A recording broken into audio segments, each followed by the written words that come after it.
Hello friends, this is your friend back with a new fanfic. What if Naruto and Hinata went back in time with a forbidden jutsu and changed everything? If you like this story, don't forget to like, share, and subscribe, and leave your thoughts in the comments. Now, let's start. Chapter 1, The Right Choice.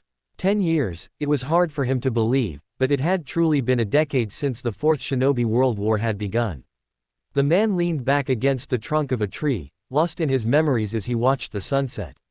He was a tall, athletically built young man with long, spiky, blonde hair that framed his face, falling past the whisker-shaped marks on his cheeks. His attire consisted of a simple dark green shirt, dark blue trousers, and a pair of black sandals.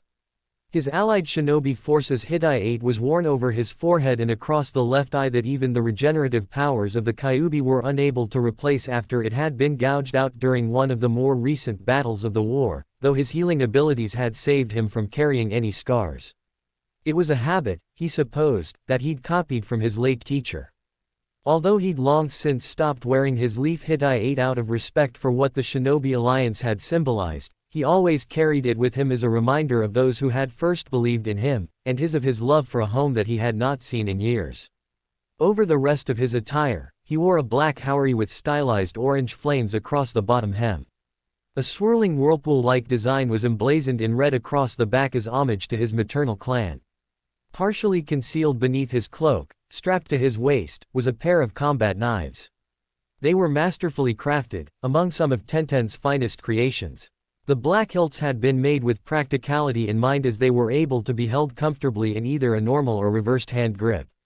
The blades themselves had wickedly sharp edges concealed within jet black scabbards, each of which was decorated with a detailed image of a fox hidden behind leaves.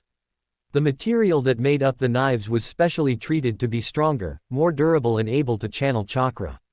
The twin knives were the perfect tools to complement his destructive wind affinity and preference for close quarters combat. If only I had been stronger, thought Uzumaki Naruto, as he let out a deep sigh. None of this would have had to happen. The war, it had gone badly. Naruto and Killer Bee had entered the war against the wishes of the five cages, turning the tide on multiple fronts of the battlefield. But momentum shifted against them and they were forced into a stalemate once they had come up against the masked man known as Uchiha Madara and the seven-tailed beasts that he had already enslaved to his will. The pair had waged a desperate battle, but just when Naruto appeared to be gaining the upper hand by beginning to free the tailed beast and gain the Kyuubi's trust, Madara played his trump card and revived the Jubi, the ten-tailed beast, using only a fragment of the chakra from Gyuki and Kurama, along with the other seven. He then proceeded to immediately subjugate it, becoming its Jinchuriki. By the time anyone else from the army had arrived, Naruto and Killer Bee had already been defeated effortlessly, so outclassed that they hadn't even been able to put a scratch on the strange mask Madara always wore. The combined might of the allied shinobi forces had simply been blown away after Madara had become a Jinchuriki. In the end, the entire army had been forced to retreat from a single man. Everyone knew that someone would have to stay behind to hold Madara off long enough for the others to get away with the unconscious Naruto and Bee. In the end, it had been the five Kage who had stayed behind. Although they were soundly defeated, they had given their lives to buy enough time for the rest of their forces to escape. The only consolation was that Madara had, for some reason, been unable to enact his plan and cast a genjutsu upon the moon. Shikamaru had surmised that, barring the possibilities that he had either been lying the entire time or had simply switched plans, his inability to cast the genjutsu was due to the fact that the Jubi was still incomplete without the full power of the Hachibi and Kyuubi. From the intensity with which Madara still pursued the last two Jinchuriki to this day, it seemed that this was at least part of the explanation.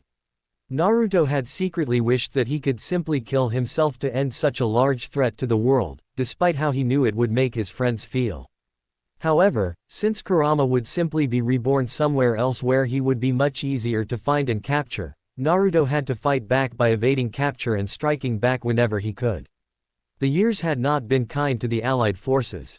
What had once been a powerful army of 80,000 warriors had been decimated to fewer than 2,000 in the years following Madara's ascension. Over the years, they'd suffered defeat after crushing defeat, constantly having to fall back and regroup. Constantly having to leave their brethren dead or dying on the battlefield. constantly having to watch towns and villages burn to ash. Even though the Allies were still united in their cause, that unity only amounted to so much. For while their army had been weakened, diminished and demoralized over the last decade, Madara's forces only seemed to grow stronger.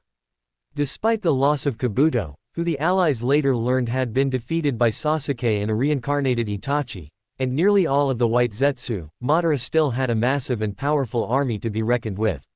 He continued to produce White Zetsu through some unknown means, although never on the same scale as the beginning of the war.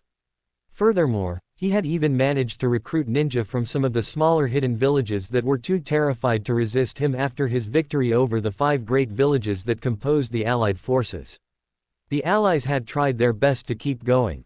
They rebuilt their shattered chain of command, Naruto himself eventually rising to become the field commander of what was left of their army.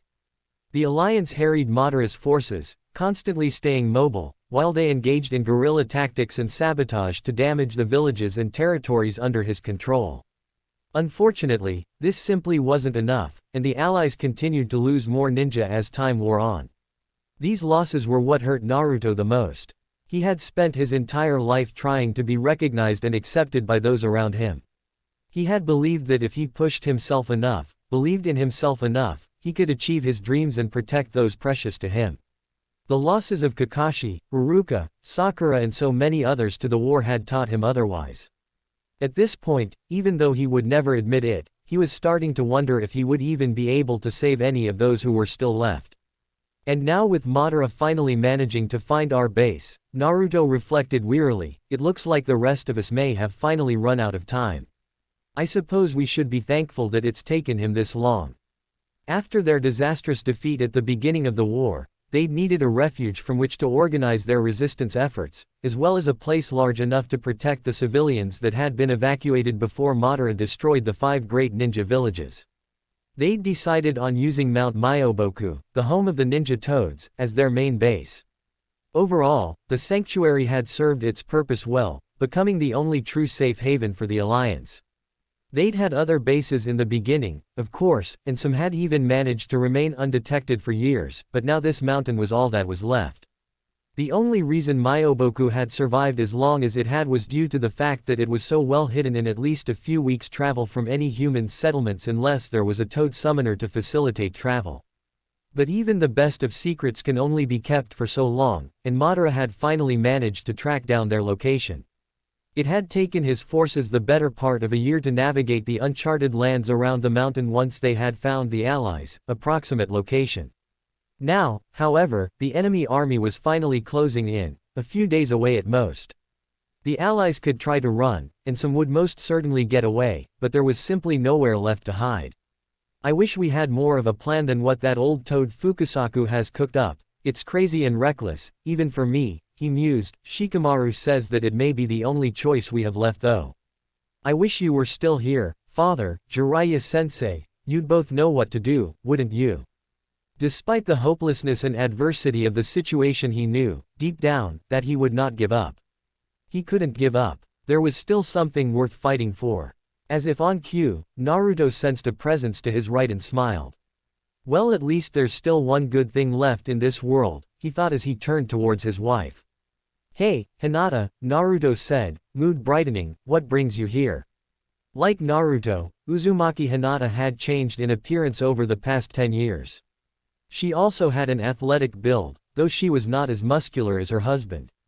Her long dark blue hair fell gracefully past her shoulders, but her piercing white eyes, once so innocent, were now a little sad. She wore a light purple jacket, similar to the one she wore in her younger years, as well as dark blue pants and sandals. Hinata gave a small, tired, smile as she walked over to stand beside him, laying her head on his shoulder as he put a comforting arm around her. I thought we could both use some company, she said in her usual soft tone, looking sadly to where his left eye was covered by his Hitai-8. It's been a hard few weeks for both of us. The years had caused a noticeable change in Hinata's personality as well.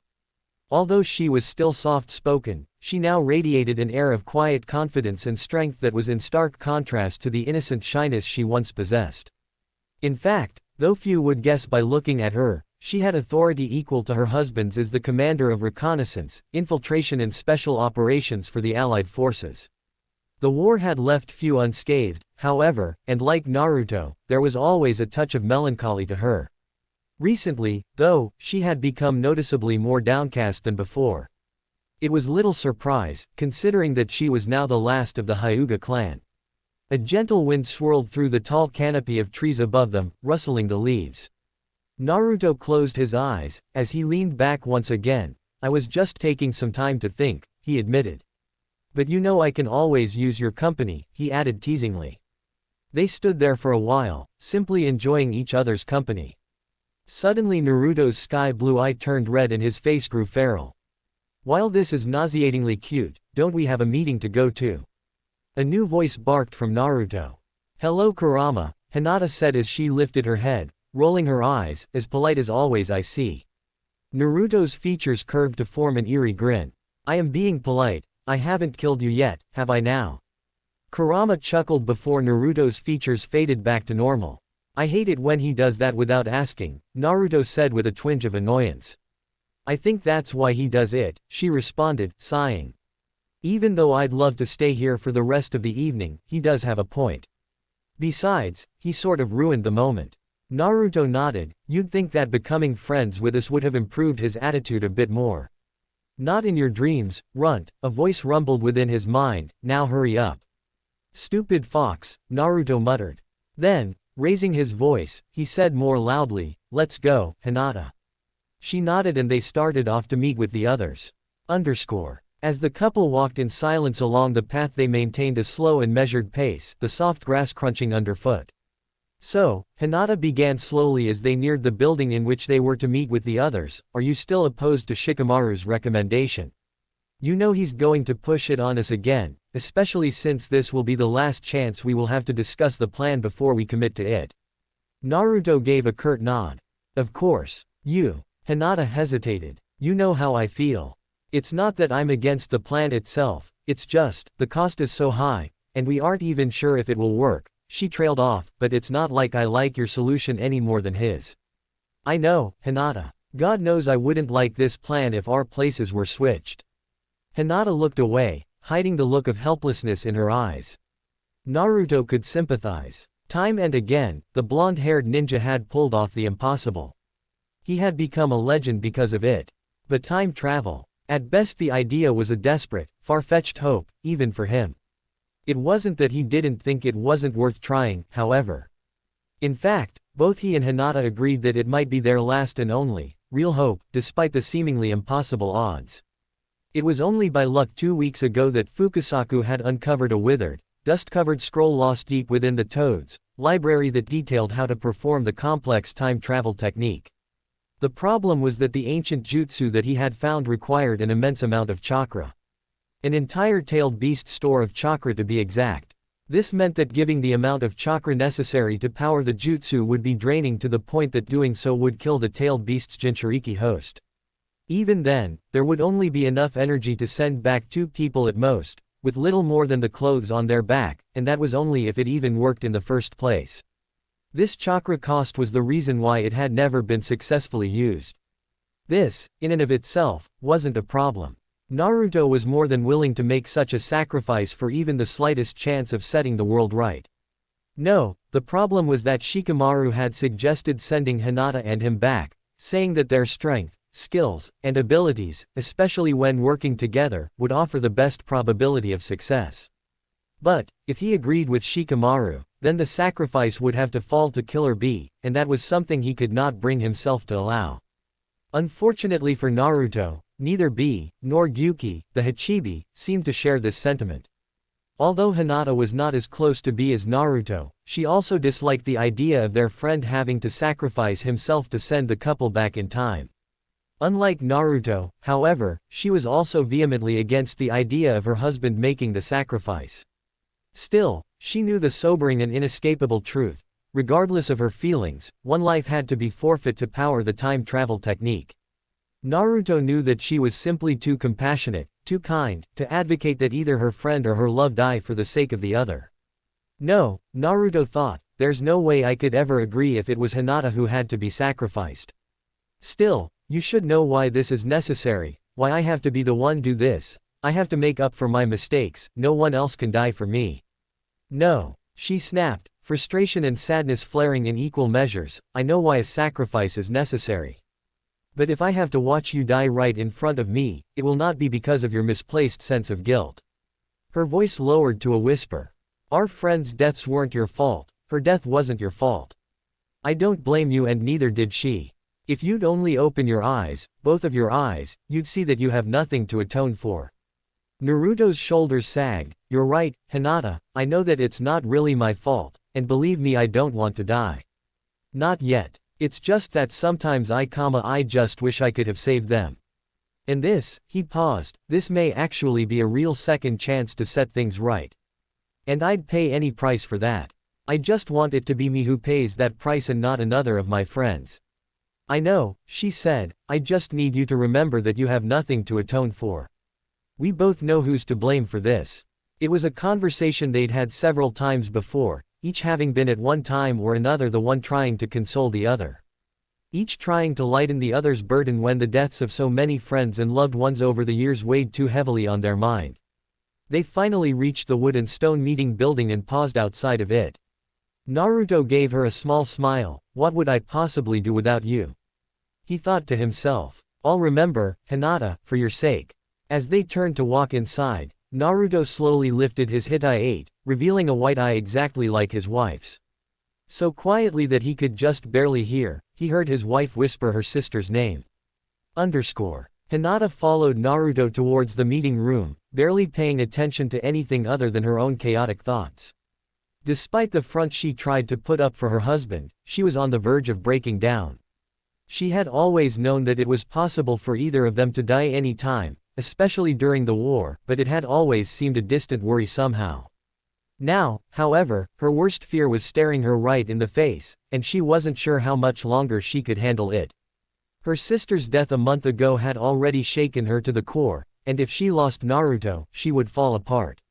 She simply wouldn't be able to survive losing him too. Hinata knew that she was the only person who might be able to talk Naruto out of what he was trying to do. But, as much as she hated this situation, she couldn't bring herself to persuade him to change his mind. That was the worst part of all for her, the knowledge that she may be able to prevent his death, but that she wouldn't because she simply couldn't bring herself to be selfish enough to stop him from trying to save one of his closest friends. And now, she knew she may have to pay the price. You're late, a bored voice drawled as they walked into the room, bringing her back to the present. Nara Shikamaru, the chief strategist of what remained of their army, sat at a large table consisting of Fukasaku and the two other members of the allied forces privy to their insane plan.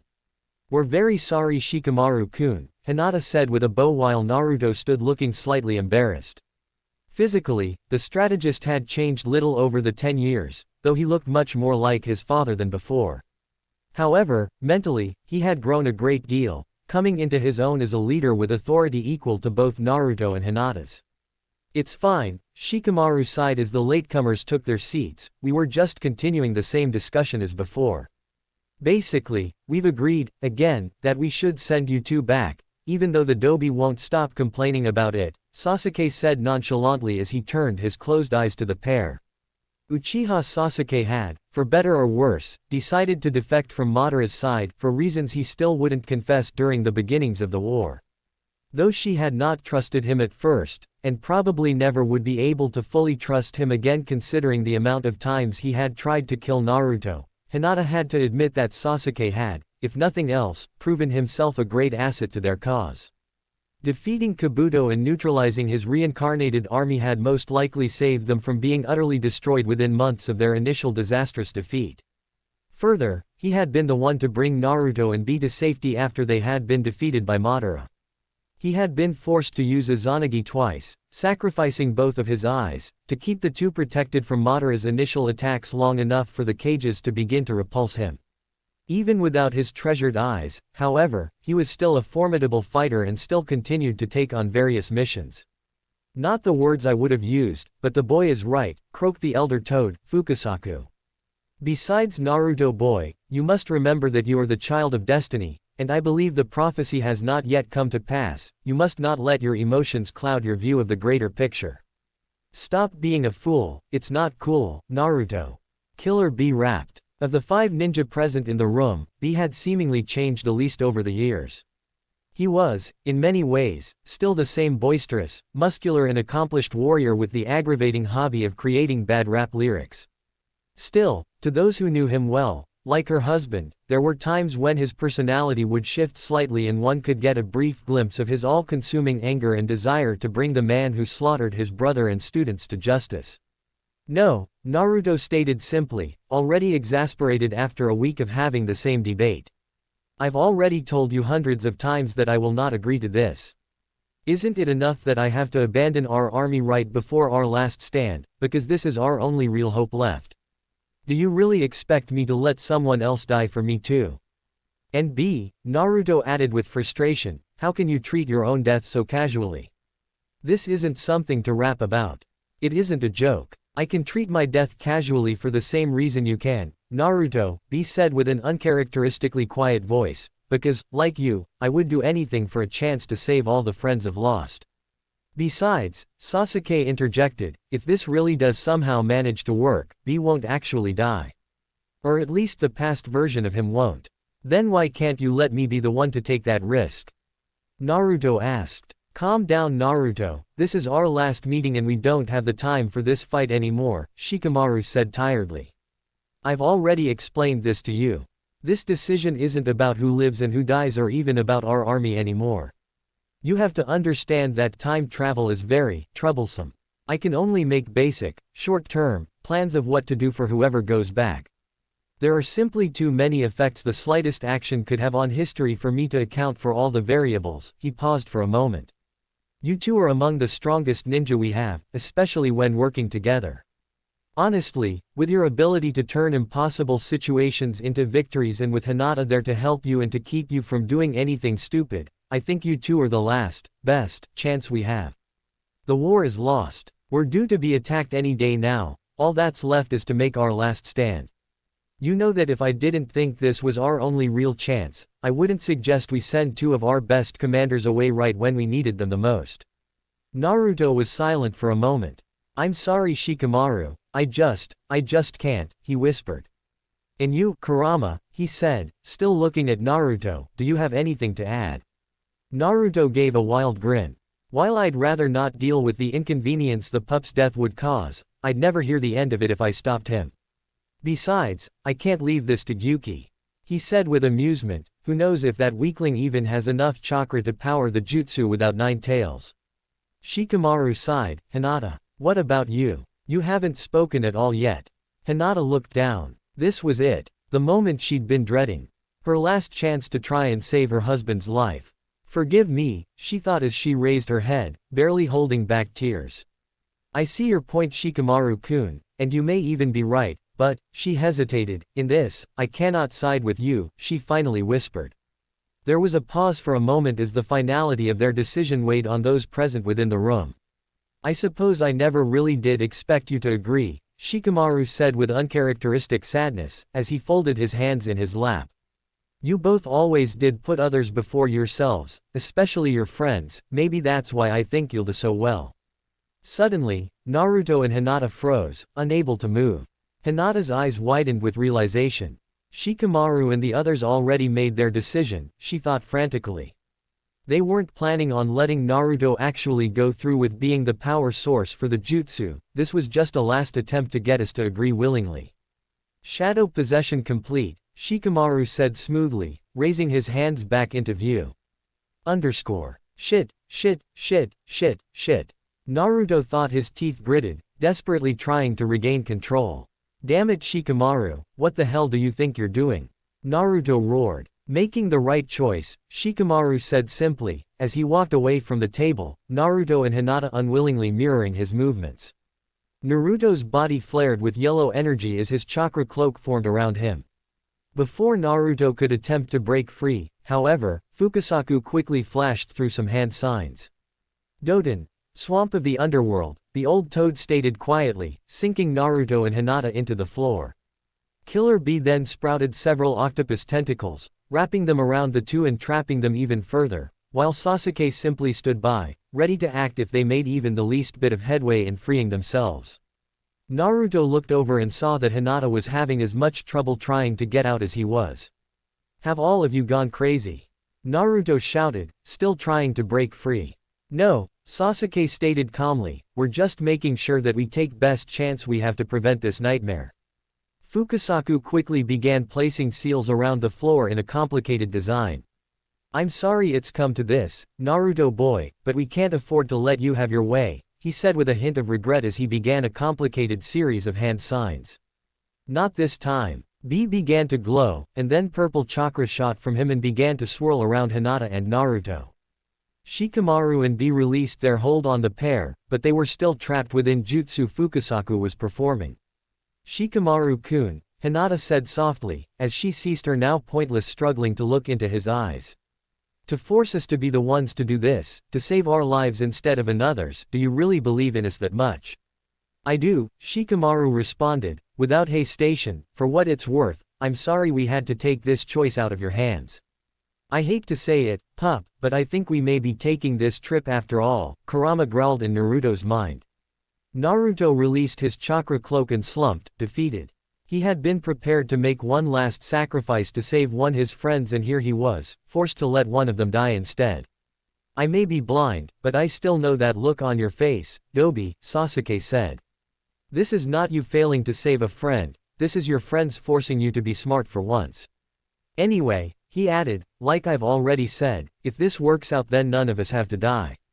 Naruto looked towards Sasuke. "I don't agree with this, Sasuke, but I understand."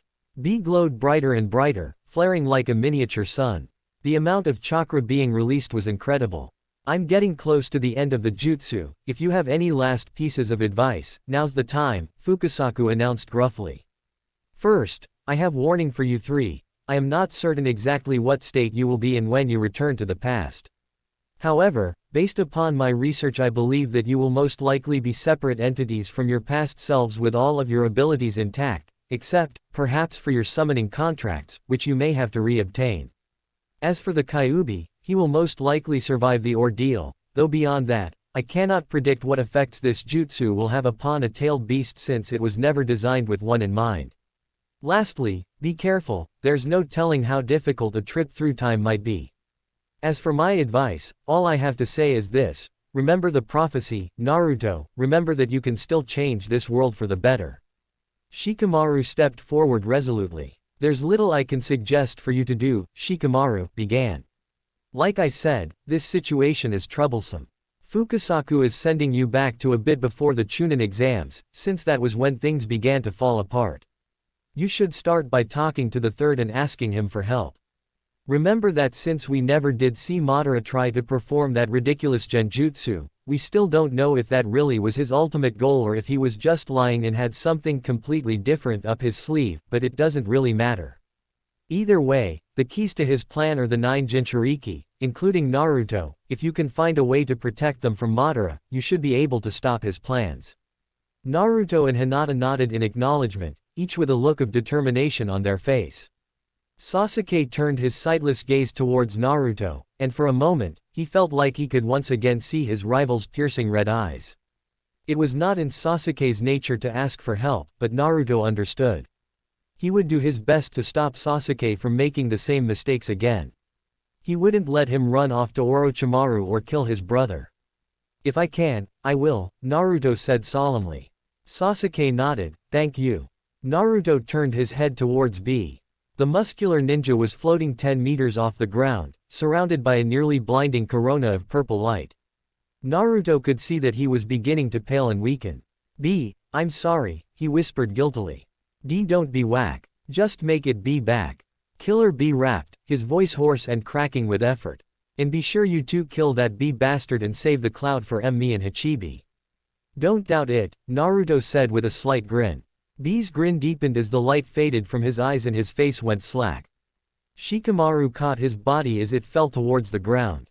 As if on cue, the last of the chakra drained from B's body and came to surround them. The chakra began to swirl faster and faster, until Naruto was unable to make out anything beyond the powerful torrent of energy.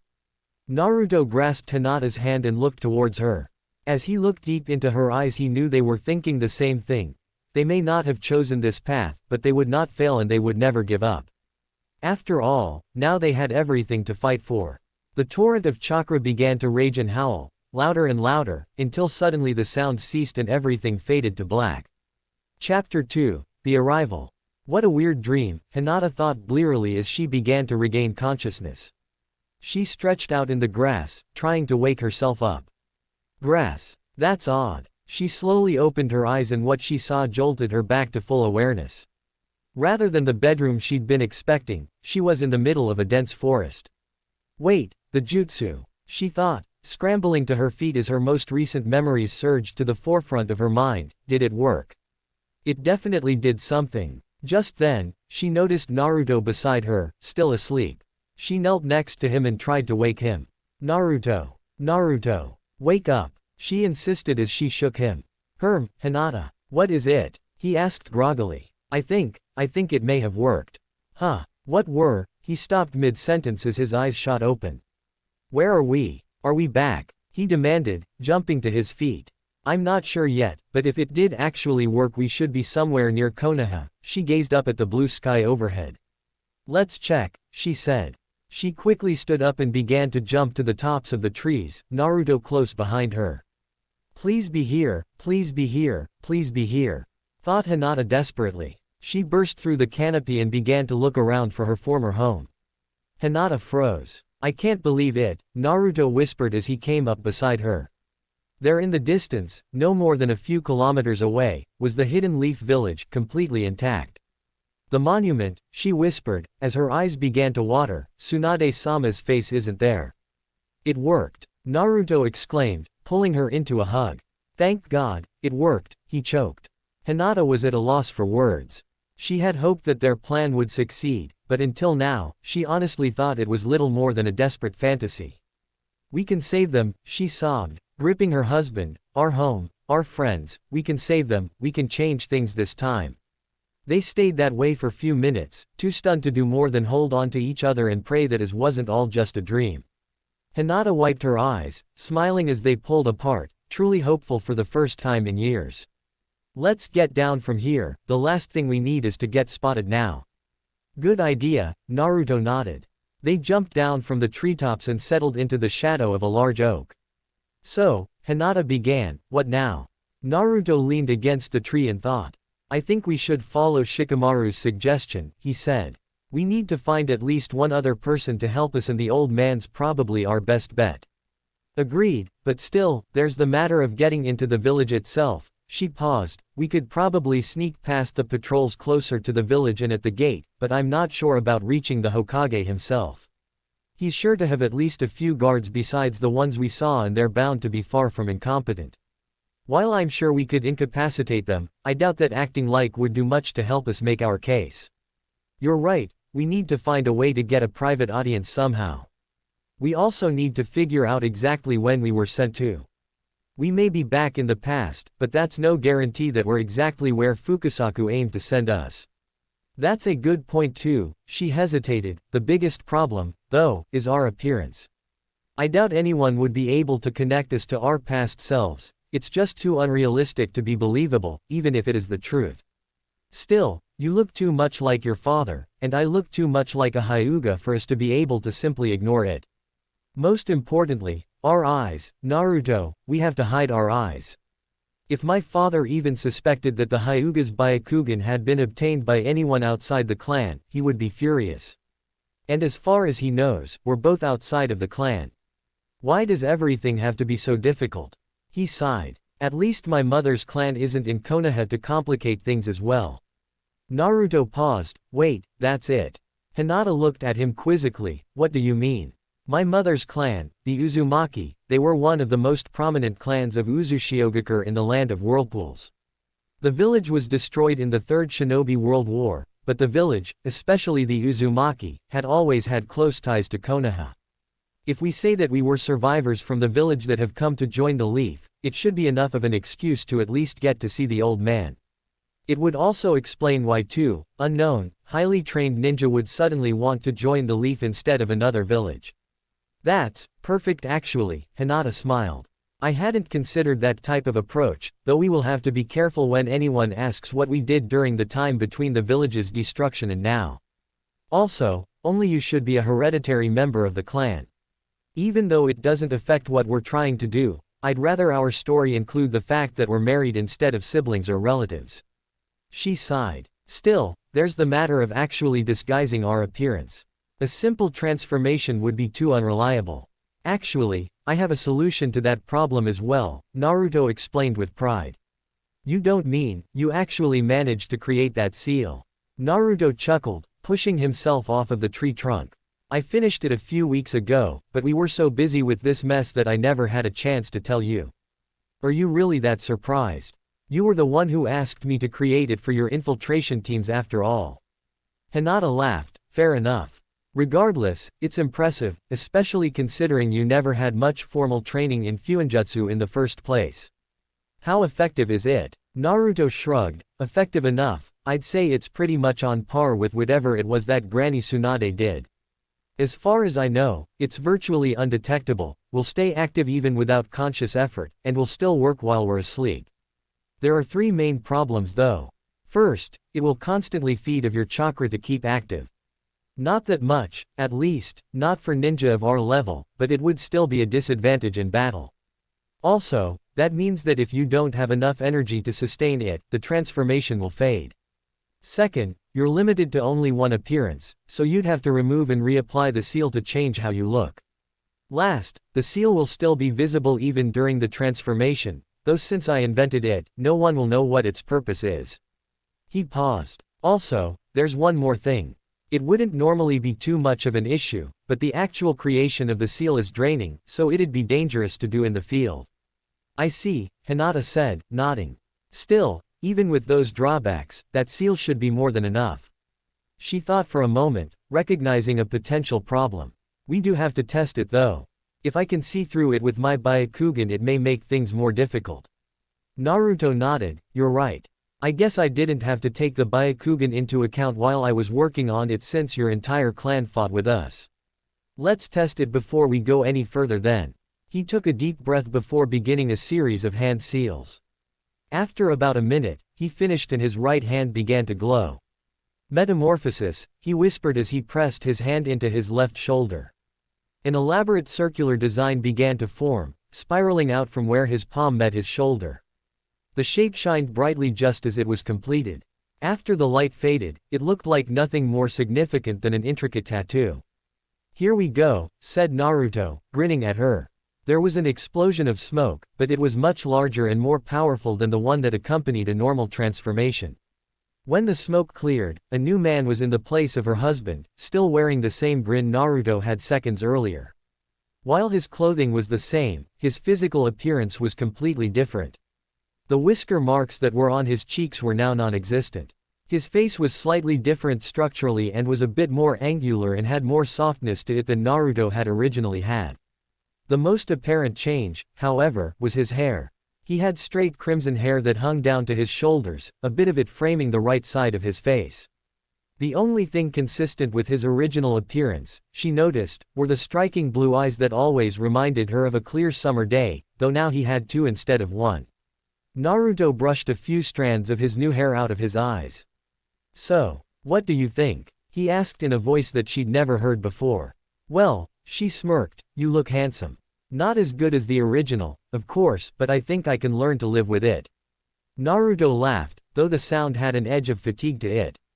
I'm glad you approve. Can you take a look?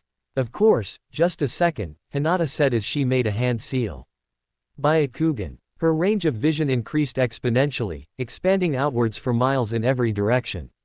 She took some time to steady herself against the sense of vertigo and strangeness that accompanied the activation of her eyes before focusing on Naruto. It's hard to describe. I can't see through your transformation like I would be able to normally, but, when I focus intently on you, you become blurry, but only slightly. She paused for a moment. Considering how proficient I've become with these eyes, I doubt most of my clan would even be capable of noticing it, no matter how hard they tried. Still, she turned towards the direction of the village, though I doubt they'd activate their eyes within the village just to study us. Be careful of the stronger members of my clan. My father, Neji-ni-san, and maybe a handful of my other relatives, they may be able to see through our disguise. There's no way they'd guess the truth, but still, I'd rather them not become suspicious of us. I guess that's not too surprising, Naruto said, face pensive, but do you think it's worth the risk? It's not perfect, but in a village filled with Hyuga, it's the best anyone could ask for, so I do think it's worth it. Besides, it's not as if we have much of a choice. Good point. Well then, he added, becoming excited, that means it's your turn. What do I do? She questioned. Imagine what you want your appearance to look like and how you want to sound, just like you would when performing a normal transformation, and keep the image firmly at the front of your mind as I apply the seal. After it's applied, you simply will it to activate by channeling chakra to the seal and having conscious desire to switch to your alternate appearance. You deactivate it the same way. Hinata thought for a minute, deciding on an appearance that she thought would be appropriate. Ready, she said. Naruto nodded before beginning the same set of hand seals he had used before. Once he finished, his hand began to glow again. Metamorphosis, he murmured again as he placed his hand to her left shoulder. Immediately she felt an odd sensation. She felt as if her body had somehow become water. Constantly flowing and moving, never staying in exactly the same shape for more than an instant. It wasn't an unpleasant feeling, it was just odd. And then the feeling suddenly ceased, and as she looked at her shoulder she saw a design identical to her husband's. Naruto began to rock on his heels, steadying himself against the next to him with one arm. He seemed utterly exhausted. Are you okay? She asked him cautiously. Yeah, I'll be fine. Like I said, the seal is tiring to create. Tiring is an understatement, Hinata mused as she looked him over, taking in his weary appearance and ragged breathing. He looks about ready to fall over. After a few moments, Naruto had managed to catch his breath. Well, don't keep me waiting, he said, beaming, let me see. That man, she thought, rolling her eyes inwardly. You'd think he'd have learned to take these sorts of situations more seriously by now. Sighing inwardly, Hinata began her transformation. Around her there was a large explosion of smoke through which she couldn't see. As the smoke cleared, she found Naruto staring at her. Well, how do I look? She asked nervously, not missing that her voice had changed to how she had imagined it as well. He seemed to fumble for something to say. Gorgeous, he whispered, but not as good as you normally look, I was just caught off guard. He added hurriedly. Hinata felt her cheeks flush slightly. She held her hair in front of her eyes. It had a silvery white hue, just as she'd imagined it before he'd placed the seal on her, and fell past her shoulders in a fashion similar to her original hairstyle. Her skin, she noticed, was a bit darker than it was before, as if it had been tanned slightly. She took a kunai out of her tool pouch and caught a reflection of the rest of her appearance. Her face, like her Naruto's, had become slightly more angular. Her eyes, however, were quite different. They were no longer stark white, and now had visible irises of a deep violet color. After a moment, she smiled. Well, I'm glad you like it, Hinata said as she put her kunai away. Now that our disguises are taken care of, is there anything else we need to do before we go to the village? She considered it, but couldn't think of anything else. I think we should be fine, she said, though the headbands will have to go, she reminded him as she took off her hitai and stored it into her pouch. Thanks for reminding me, Naruto said, doing the same with his own forehead protector. When we get there, I'm sure the old man will give us an audience. He always was willing to hear people out, and he's not about to turn down new ninja. Still, there's no way that he's ever left alone with strangers, or that anyone will blindly believe we're really who we say we are, which we aren't. I'm guessing he always has 2 or 3 Anbu somewhere in addition to the regular guards, just in case. Can you take care of them while I seal the room? Hinata raised an eyebrow. You do remember who you're talking to, right? She teased with a smirk. Naruto laughed, you know what I mean. Besides, it's not like I could do it, not quietly at least. Hinata chuckled as well. I know, Naruto. You have many strong points, but subtlety has never been one of them. Well, he began, we should probably make our way over to the... He stopped, abruptly staring off into space. Naruto. Hinata said, waving her hand in front of his face. He sighed, sorry about that. It looks like we have a problem. A problem. He can explain it better than I can. After Naruto finished, his transformed face took on animalistic features as his eyes turned red. Girl, a familiar voice growled. Kurama. What's wrong? My power, he paused, it's gone. Hinata froze, eyes narrowing, gone. She whispered. Yes. The trip was more dangerous than the toad thought and I had to use all my chakra just to keep you two from being torn apart from the ravages of the time stream. Somehow though, using my chakra to protect you from that trauma had an effect on me. I've been attempting to gather my power since before you regained consciousness, but it seems that I've been weakened somehow. I cannot give Naruto any power right now, nor can I regenerate it to what it was before. Perfect, she thought, another problem. Naruto is powerful in his own right, but without Kurama to help right now, countering Madara is going to be much more difficult. You don't have any good news, I'm guessing. There is one thing. Like I told the runt, I can feel my chakra returning gradually. It's slow, disgustingly slow, but it should still come back on its own in time. How much time? She asked. Kurama looked away. Months. Years. I cannot be sure. All I know is that it will be a long time before I can grant Naruto the level of power I could before. Until then, I will do what I can. Try to not get killed while I recover, though, I've just begun to tolerate you two slightly more than other humans. With that, Kurama was gone and Naruto's face returned to normal. Hinata sighed, damn it. Yeah, this is definitely going to make things harder, Naruto replied. Still, there's not much we can do about it, so it's probably better to just not worry. You're right, Hinata agreed, though she was still concerned. Let's just focus on what we can do right now. That's my girl. Naruto grinned, though it didn't seem quite as confident as it normally would. Hinata laughed, her apprehension melting away just a bit. Everything will be fine, as long as we're together. Let's go, she said, motioning towards the village. Naruto nodded, and with that, they were off.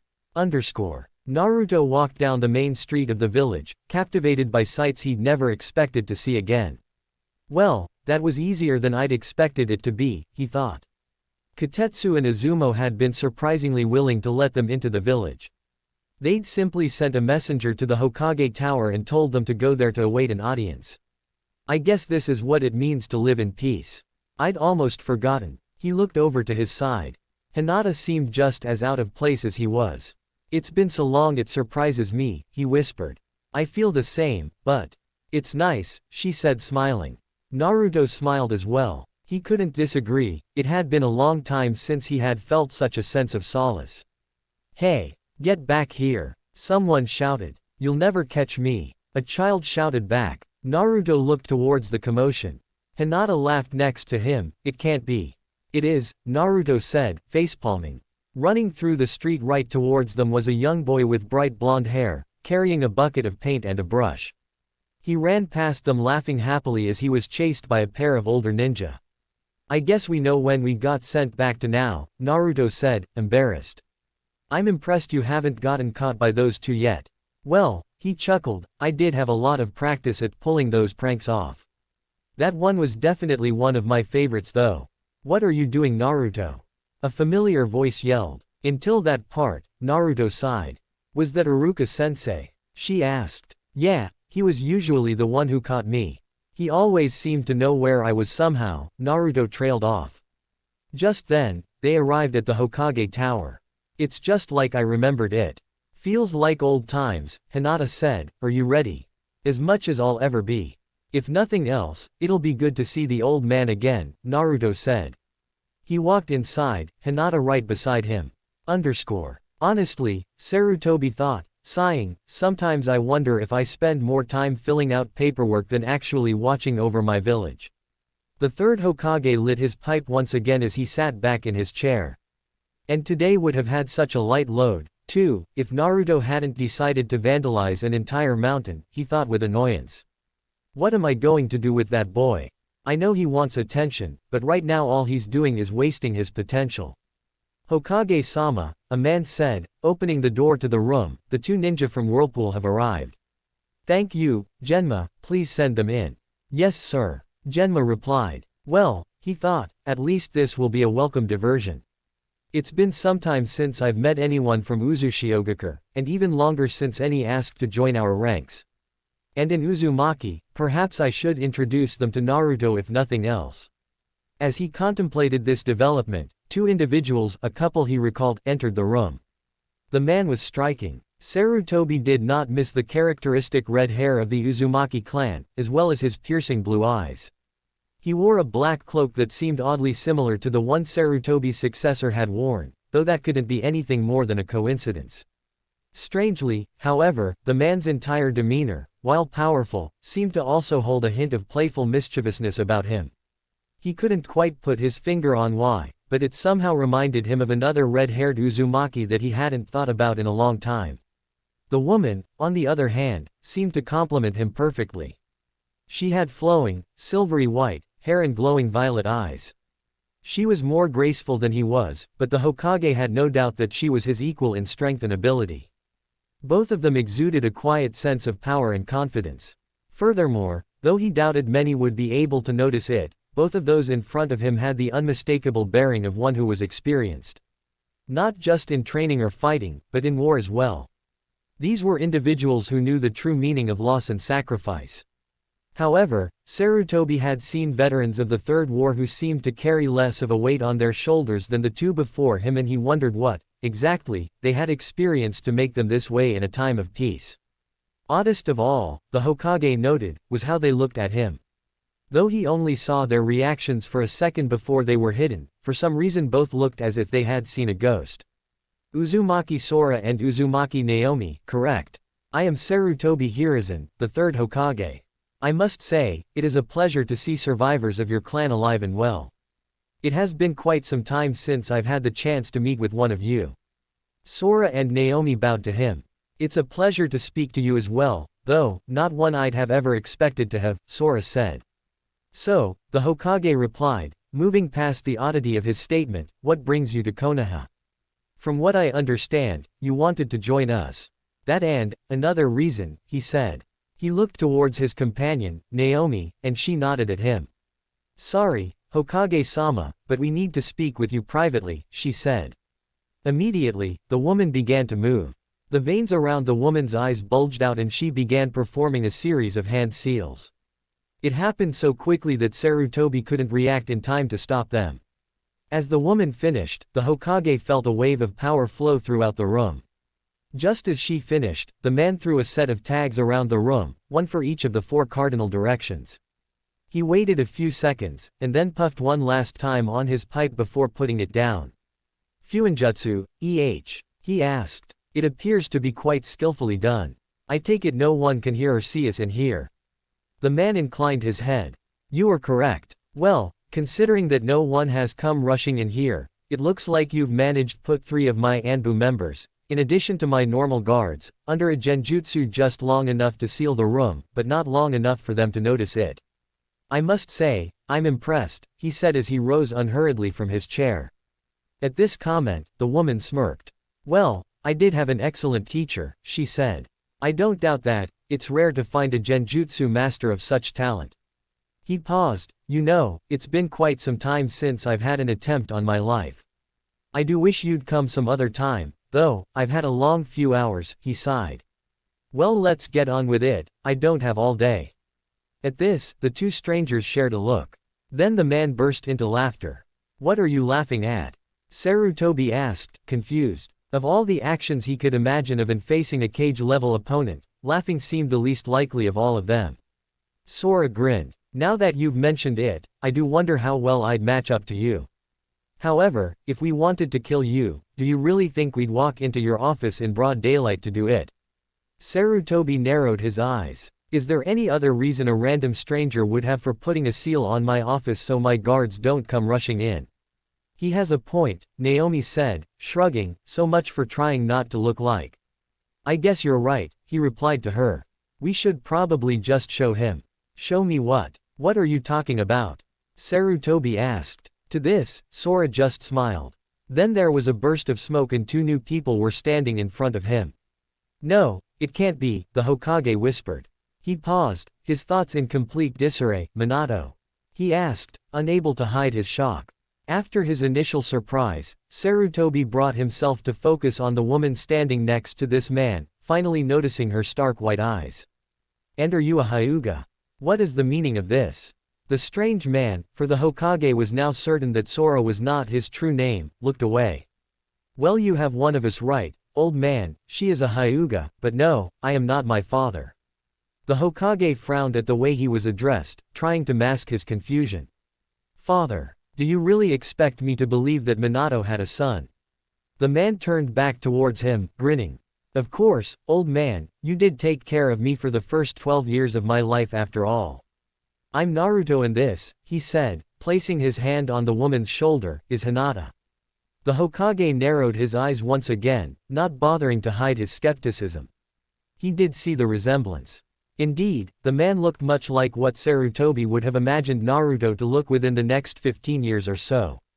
However, ignoring the fact that this man also had what appeared to be a Byakugan for one eye, he was obviously not the same 12-year-old that he constantly had to look after. Furthermore, though he claimed his companion was the Hyuga heiress, she, too, was obviously not the same, shy, 12-year-old girl he had come to know. Still, he admitted, for this man to know that Naruto is Minato's son, or perhaps he's just making assumptions based on their similar appearances and is fishing for confirmation. Do you really expect me to believe that two 12-year-olds from my village lied to get an audience with me, placed a genjutsu on all of my guards, and managed to seal this room? Without even the slightest bit of trouble? Sarutobi asked dryly. Not exactly, the man said, looking away again. He is Naruto and I am Hinata, the woman chimed in, but, not the ones that you know. It may sound ridiculous, but, we're from the future, she said, almost sounding as if she herself was unsure of the truth of what she was saying. The Hokage's first thought was to simply scoff at them and ask for the truth, but, for some reason he couldn't do that just yet. He had seen and heard strange things in his life before, though this was without a doubt the most far-fetched. However, if what the woman said was true, then everything that they were saying, all of the inconsistencies, would make sense. Why should I believe you? He hazarded, ignoring the absurdity of even considering their claim. Suddenly, the man's face changed, contorting into a feral snarl, because, Hiruzen, a new voice spoke, if you don't believe them, your precious village will burn. The Hokage froze. This presence, he thought to himself, no genjutsu or ninjutsu would be able to mimic it so perfectly. You're the Kyuubi, he stated, taking a step back from the possessed man. So, that really must be Naruto, then a terrible thought occurred to him. And now you're possessing him. How did you manage to break the seal? At this accusation, the demon just scoffed. Please, he said, rolling his eyes. The brat himself unlocked that seal a decade ago. He turned his head towards Hinata. I've proven your identities, so I'm done talking with this fool, you two can finish dealing with him. With that, the man, who the Hokage now had no choice but to admit was Naruto, returned to normal. Sorry, Naruto apologized, Kurama does that sometimes. At this point, the Hokage could honestly say that he had never been more confused and dumbfounded in his entire life. I believe you, he murmured, slumping back into his chair. You do? Naruto asked, blinking in surprise. Even we'll admit that this all sounds pretty impossible. Yes, well, impossible or not, there's little other choice considering that the last I heard, the Kyuubi was still locked behind his seal and his Jinchuriki was busy running around vandalizing monuments. The Hokage sighed, I'd rather you'd simply been, it would have been easier. So tell me, why have you two come back, Naruto, Hinata? I didn't even know such a thing was possible. The two before him instantly took on the appearance of individuals who were very old and very tired, and from seeing their faces Sarutobi could tell that they had gone through worse than even the survivors of the Third War. Naruto sighed heavily. War, old man, he whispered. A war that razed the entire world to the ground. For a moment Sarutobi was silent, thinking while the implications of what Naruto said dawned on him. Why? He asked, what happened? Naruto simply covered his eyes with his hand, growing a bitter smile. Why? To feed the ambitions of a single madman, he said, letting out a sad laugh. So many dead, and in the end, all we did was slow him down. As he lowered his hand, the Hokage both sadness and rage in his expression. You've heard of Akatsuki? Hinata asked as she looked towards Naruto, laying a hand on his shoulder. Scattered reports, mostly from Jiraiya and, he trailed off. We know the truth about Itachi, Naruto supplied. I suppose I shouldn't be surprised, the Hokage replied.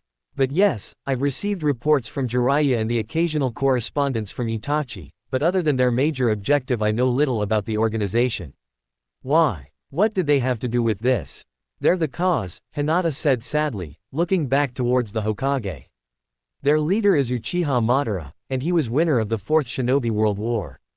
Madara? Sarutobi asked, frowning. He's still alive. I knew he was strong, but to challenge our entire village and win. Not just our village, Naruto said. All 5 of the great villages joined together to fight him. All 5, the Hokage exclaimed, astounded that the formation such an alliance, as well as its defeat, could occur only a few years into the future.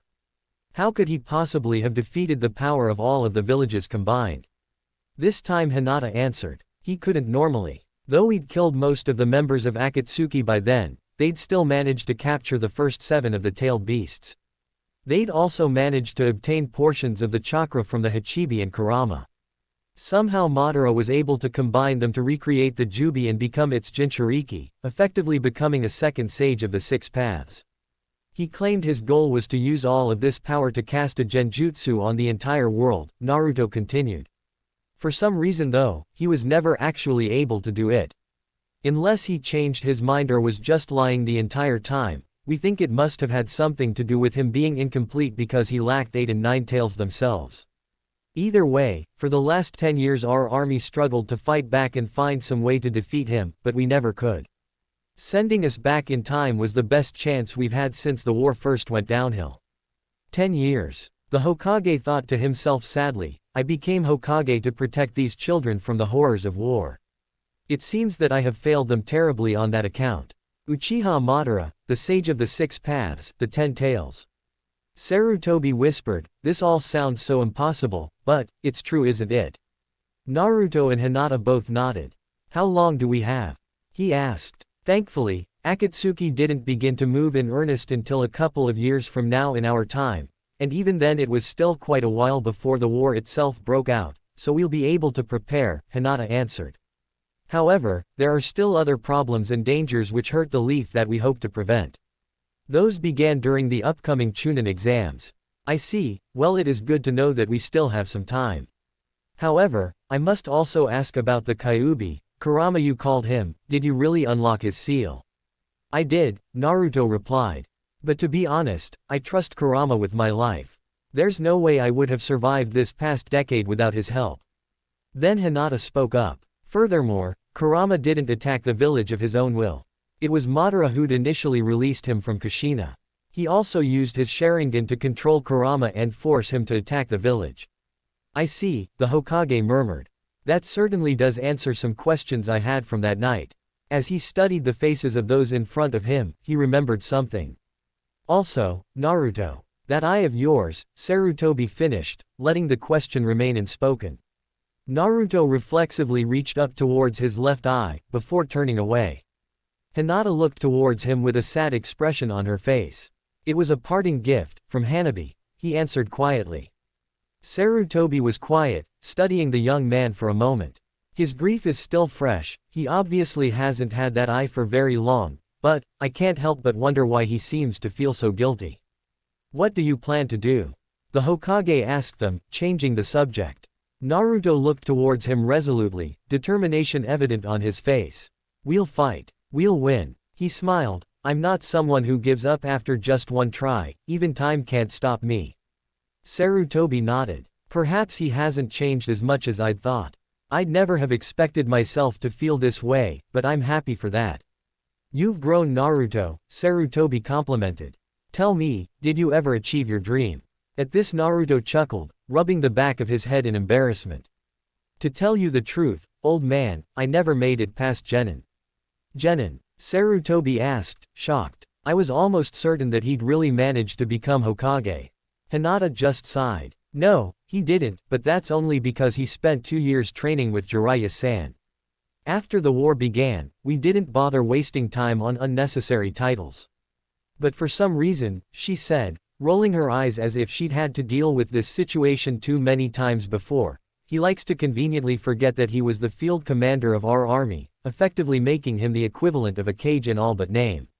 We simply haven't had an official cage from any village since Tsunade-sama and the others died 10 years ago. Come on Hinata-chan. Naruto griped playfully, you know I haven't cared about being a genin in ages. Sarutobi nodded distractedly in acceptance of Hinata's explanation, barely even noticing Naruto's response. Training with Jiraiya. And Tsunade as Hokage, he whispered. Then he quickly reined in his curiosity. I apologize, I'm getting off track, he said, looking towards the couple in front of him. I'm sorry, but at this rate our conversation will continue for the entire day. We can discuss more of your knowledge of the future later, but you should leave soon so that my guards don't become too suspicious. First, though, tell me, did you two only come here to inform me of these upcoming events? Hinata shook her head. While we thought it best to hide our true identities from all but you for now, we actually would like to rejoin the village, to help with both this and other matters. I understand, Sarutobi said, smiling. Konoha would be more than happy to have you. The cover you've developed was quite clever. There shouldn't be too many questions about Whirlpool Shinobi joining our village. So how exactly will this work? Naruto asked curiously. Standard procedure for joining Konoha is rather simple.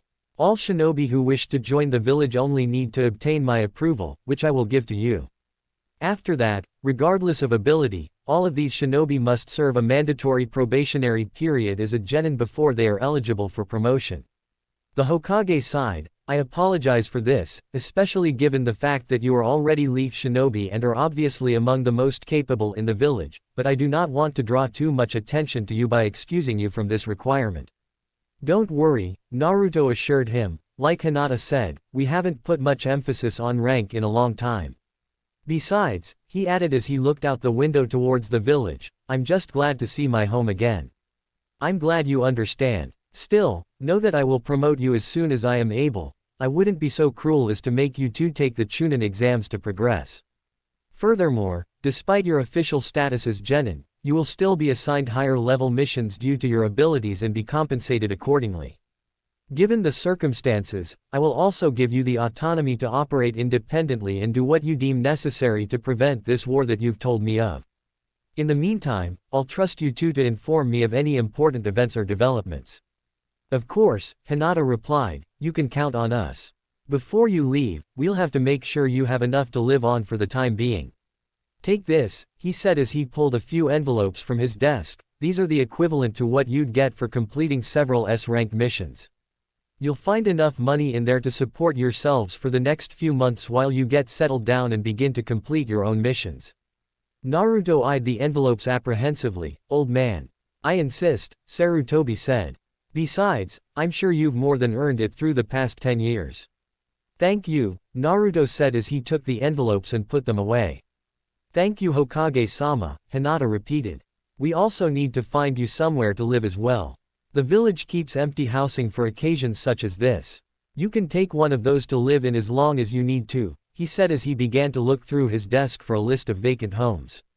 However, you should probably live together since I believe that being married was also a part of your cover. I hope you don't mind. At this statement, both of them fidgeted in embarrassment. Sarutobi looked up, confused. Is something wrong? He asked. Actually, Naruto began before trailing off quickly. We really are married, Hokage-sama, Hinata finished, blushing slightly. Sarutobi stared at them for a moment, and then laughed. Really now? He asked with amusement. Well, I can't say I'm too surprised, I suppose. The Hinata I know has been following Naruto around for the past few years after all. Following me around? Naruto asked with a puzzled look on his face. What are you talking abo? So yes, sharing a home won't be a problem, Hinata interrupted hurriedly, slightly redder than she had been seconds before. The Hokage smiled at the two of them. Yes, he thought to himself, now that I think about it, those two do work well together. Here we are, the Hokage said, finally finding the set of papers he was looking for. He handed the papers over to the couple and waited silently as they looked through and discussed them. We'll take this one, Naruto said, pointing to one of the entries. Sarutobi scanned through the entry.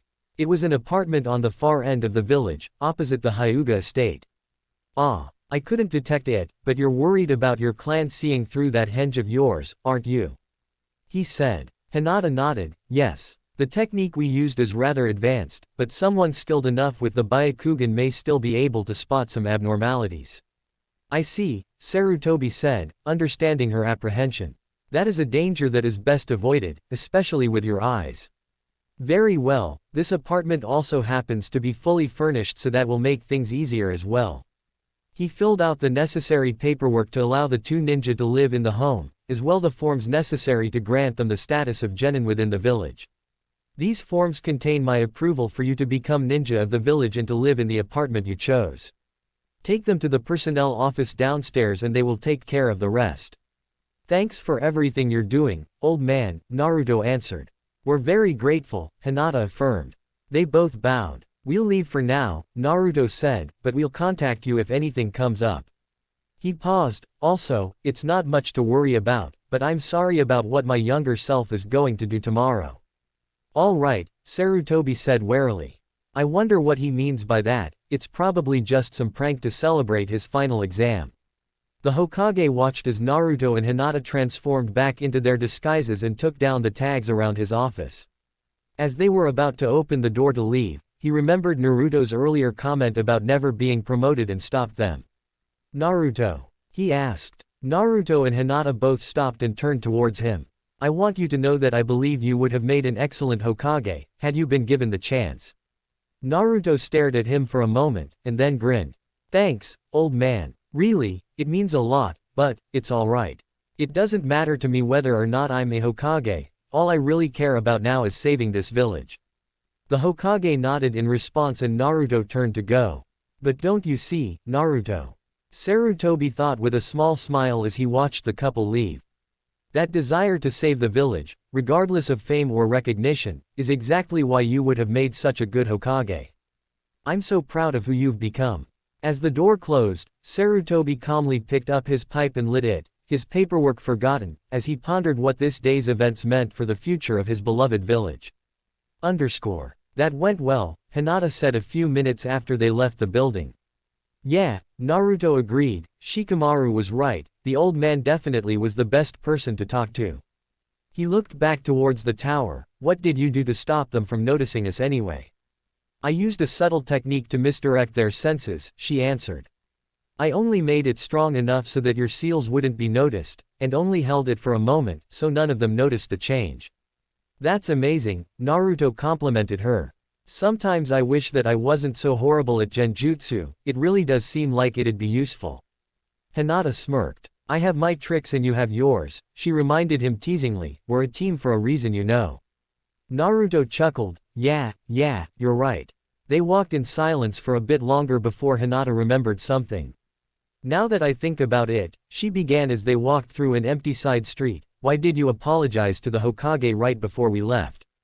Naruto stopped walking and shifted uncomfortably. She paused, looking at him. What is it? She pushed, becoming concerned. Well, you see, he trailed off. Yes, it has to do with how I passed the academy exam and became a genin. She thought for a moment, digging up old memories. That's right, she said, I remember now. You failed that exam, but still managed to become a genin. You never did tell me how. He shifted again. Yeah, it had to do with that. I didn't want to make you angry. Angry? She thought to herself, why would he be afraid that I'd get angry? Naruto may be exasperating sometimes, but I don't recall either of us ever being truly angry at the other. She raised an eyebrow at him. You see, he continued, responding to the unspoken question, I sort of, stolen the scroll of seals from the Hokage's house. Hinata frowned, the scroll filled with forbidden techniques. I can't say that was smart to do, she chastised him, but I don't know why you'd think I'd be angry about it, especially since it happened so long ago. Or at least it did for us, she amended. Besides, I've done my fair share of dumb things too. She started to walk, but Naruto grabbed her hand and she turned to face him again. Actually there's more, he paused. The reason I did it was because Mizuki-sensei told me if I stole it and learned one of the techniques inside that I could graduate. That's actually how I learned the shadow clone jutsu, he added. But Mizuki-sensei lied to me so that he could steal the scroll himself. Hinata froze, staring wide-eyed at her husband. Naruto hurried onward. I didn't know that it wasn't allowed, so a bunch of ninja were sent after me. Uruka-sensei was the one who found me. Right when I was trying to explain, Mizuki-sensei came out of nowhere and tried to kill us both. Naruto looked away. He was the one who first told me that I was the Jinchuriki for the 9 tails and that it was the reason why everyone hated me growing up. But Uruka-sensei said that he believed in me and I beat Mizuki-sensei to protect him. After that, he said that I graduated and could become a genin, he finished, looking slightly afraid of how she'd react. Mizuki-sensei, she whispered, I always wondered what had happened to him, but I never thought, she clenched her fist. He tried to kill you. That bastard, she growled. I'll put nightmares so terrible in his mind that he'll wish I'd killed him instead. She narrowed her eyes and suddenly her Byakugan activated unconsciously in reaction to her anger. Where is he? Damn, I knew she'd be angry, he muttered, looking around to make sure no one had heard them. Hinata, Naruto said, that's probably not a good idea, especially since none of this will even happen until tomorrow. Besides, if we stop Mizuki-sensei from tricking the younger me, there's no way that will change things for the better. He won't become a genin or become friends with Sasuke, Sakura and everyone else if we stop Mizuki-sensei. I'm not sure if I'd even get the chance to become friends with you, he said, looking into her eyes. Damn it, he has a point, she thought to herself, sighing as she deactivated her eyes. You're right. I'm sorry, I didn't really think that through all the way, she admitted, though she was still angry. Naruto took her hand, squeezing it. I understand. I know you're protective of me. After all, I still remember that time you almost got yourself killed saving me from pain, he said with a grimace. But considering how I reacted, I may be even more protective than you are. She nodded, remembering the stories she'd heard of Naruto's rampage after she was struck down. I guess we'll just have to be careful with what we do sometimes, she said. As they began to walk away, Hinata's anger was still simmering despite her acceptance of the situation. Naruto, she asked as a thought came to her. Did you ever see Mizuki-sensei again after that night? No, I didn't. Why? Just because I'm not chasing after him right now doesn't mean I'll forgive him. Make no mistake, if I ever see him again after tomorrow night, I will shatter his mind, she threatened. Remind me never to get on your bad side. She smiled, you could never get on my bad side. She squeezed his hand a bit harder as they continued to walk through the village. As the sun was beginning to set, Naruto and Hinata walked towards the outskirts of the village in a direction leading them away from their new apartment. Neither had actually suggested or commented on their route. There was no need to. Both had felt the same, constant, pull to their destination ever since they had arrived in the village. There it is, Naruto said, seeing their goal as they walked into a clearing. In the center of the area was a large, beautiful, stone memorial. Once they stopped in front of the structure, he watched as Hinata reached out, gently laying her hand on its face. Our friends' names may not be on this stone, but still, I'm glad we came here, Naruto thought to himself as he bowed his head. Even if everyone's alive now, it wouldn't be right to just forget the people we knew, the ones who fought and died to give us this chance, he reflected as an image of B flashed through his mind. They stood there for a few minutes before Naruto broke the silence. I think everyone would have laughed at us if they had heard the crazy plan we gambled on, Naruto said, a touch of amusement in his voice. Hinata smiled fondly, shaking her head. I don't. Betting on this might have been foolhardy, even a bit crazy, but still, I'm sure that the others would have been proud knowing that even when things were at their darkest, we still had the courage to keep fighting. To try and defy destiny itself. Naruto chuckled. Well, I guess when you say it that way, it does sound more impressive. Maybe you're right. They continued to watch the monument, content to simply stay lost in their respective thoughts. Well, a familiar voice said, it's rare to see other visitors out here. Naruto turned, smiling at the man, I should have guessed that he might show up here. Yo, the silver-haired man said, I don't think we've met. Hitaki Kakashi, at your service. I'm Uzumaki Sora, Naruto answered, and this is my wife, Uzumaki Naomi. We've just joined your village as genin. It's a pleasure to meet you, Hitaki-san, Hinata added. The pleasure is all mine, and please feel free to call me Kakashi. We're going to be comrades after all, he replied. Uzumaki. It's been a while since I've met one of your clan, though we do have one of your members in our village. He chuckled. It's also been a while since I've met such obviously skilled genin, I'd forgotten about that rule for new additions. Hinata shrugged, it's just a rank, so we don't particularly care that much about it. We're just happy to have been accepted into the village. That's a good attitude to have, skill always meant more to me than rank. Anyway, he looked behind them towards the memorial, I'm curious. Since you've just joined us, I doubt that you're old enough to know any of the names on this stone. I wonder, why would you come here? Because it's a reminder, Hinata answered, looking towards the stone. Of others we've known and lost. But more than that, Naruto continued, we came because it helps us remember that we never want to see another name have to be etched into that stone. Kakashi was silent for a moment. You know, I plan to test some academy students in the next few days to see if they are ready to become genin. In the off chance that they actually pass and I become their instructor, I would be honored if you would join us during training one day. I don't know who they are yet, but I get the feeling that any genin would have something to learn from you too. Naruto frowned, you would ask complete strangers to train with your genin? He asked in surprise. Well now, Kakashi said, a hint of a smile appearing underneath his mask, you are now Konoha shinobi and I have no reason not to trust my comrades. Besides, the reason you came here, for some reason it reminds me of my old sensei. If you are even the slightest bit like him, I would want my students to meet you. Naruto nodded blankly at the unexpected comparison to his father. We'll think about it, he said honestly, looking towards Hinata who also seemed a little surprised. Please do, Kakashi said. If they do pass, we will train in this area on weekdays. If not, he shrugged, you'll probably find me here at least. To be honest, I would like to speak with you again, regardless of whether or not I have genin to train. Naruto smiled, looking back at Kakashi, so would I. He turned towards Hinata and she nodded. Unfortunately, we have to leave now, but I'm sure we'll see you again, Naruto said.